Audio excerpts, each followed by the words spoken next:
I don't know if you saw my notes. I've actually been getting some good feedback on the post I made. So my original title was Why Edania Will Fail, and I think that was a little bit too clickbaity, so I did edit it maybe like 20 minutes after I posted it.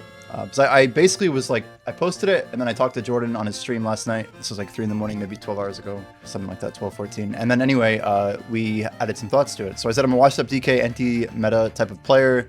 Take it with a grain of salt. PA's clearly stated their intent of forcing players to grind at a hunting ground with requirements respective of their gear, effectively punishing you by the degree below your gear score for choosing not to grind the highest available spot. I mentioned the fix number 2, if people want to scroll down and just read. Effectively, I'm summarizing the patch here. Anyone who grinds a meta class in a meta manner, basically for money, is almost entirely unaffected.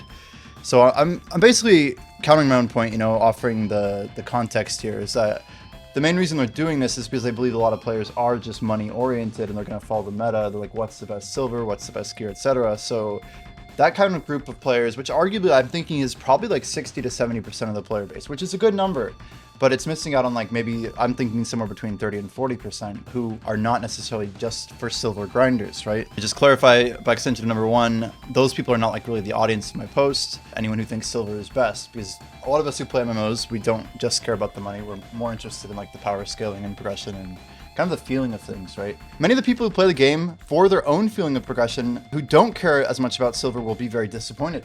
I think this has been very much evidenced in the patch itself. So if you guys have been paying any attention on Reddit or on the forums, we could literally just go look at the feedback section here. It's literally just like constant people complaining about the same exact thing. Add PvE hotspot rotation every week. Here's my post. It's 56 upvotes now. We have please increase daily aggress. Please revert the latest combat overhauls. The grind feels terrible now. Buff the 5% AP limit cap, which is basically what we're saying. Dear PA, I grinded, I cried, I wrote this post.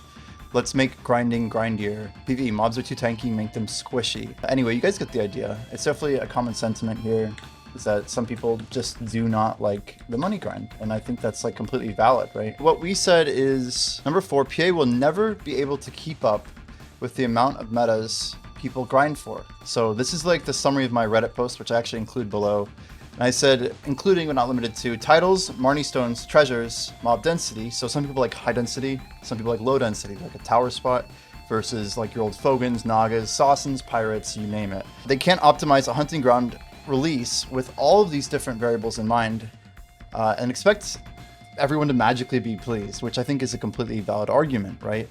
So if you take the entire populace, yes, some of them are going to be fine with this patch because they're meta grinders. They don't really care about anything except making the most money per hour. So like that whole post here that I'm writing is not for that audience. So what we need to say here is that we think there's a solution. And in order to do that solution, I think they have really just 2 options to actually like address this problem. Number 1, or option number 1, I should say, is to just keep track of all of the metas and do their best job to keep them scaled in as many of those different types of ways they recognize people caring about. So for example, myself as a combat XP grinder, they could release new content where they're always considering adding a new XP spot where there's a gear cap increase. Let's allow the people who have more gear to grind a harder spot and also get more combat XP than the previous gear. That way there's like a corollary incentive between getting more geared and getting more combat XP, but not necessarily enough to like make the old combat XP spot irrelevant. This means that like they're gonna have some hits and misses when they might release one. It might not be good enough for people, but the point is they should try and balance the content. Balance is the key word here. So that the silver is consistent with whatever silver goals they plan for that. Maybe they slightly lower them because it's more XP, whatever. But the point is that the XP should kind of be more or less mapping to like a linear line of like, okay, here's, you know, Kama Sylvia 2, here's Jarigan, here's Odalita, here's Ulukita and Lamel 2 or whatever. Like, they could get to Edania up here, right? So the point is, right now, we have a bunch of old combat XP spots that came out like 5 years ago. The latest and most greatest XP spot right now is none other than Gaifen, which came out in 2021.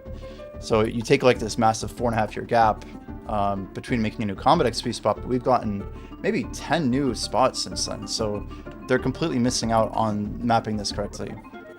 Now, the other trick here is that it's not just about combat XP, right? Like, they should be thinking about all of the things that they need to do, right? Like, they need to consider adding new treasures for every spot. You add a new treasure, people are gonna grind. They're gonna love it. They're gonna enjoy these new spots. You add like new types of accessories and new gear and new relevant things. Like, they're doing a lot of that already, but like those are the types of things that if they keep doing, they're gonna get people to grind. That's a very good thing. If they did combat XP, like, I think the more they stay in line with this, they could move the soft cap. They could, you know, keep moving the goalposts in a good way in this sense. The more that they keep content relevant for like the modern era, as people get too high level, they can keep fighting that soft cap, right? That's what people see post 66 right now.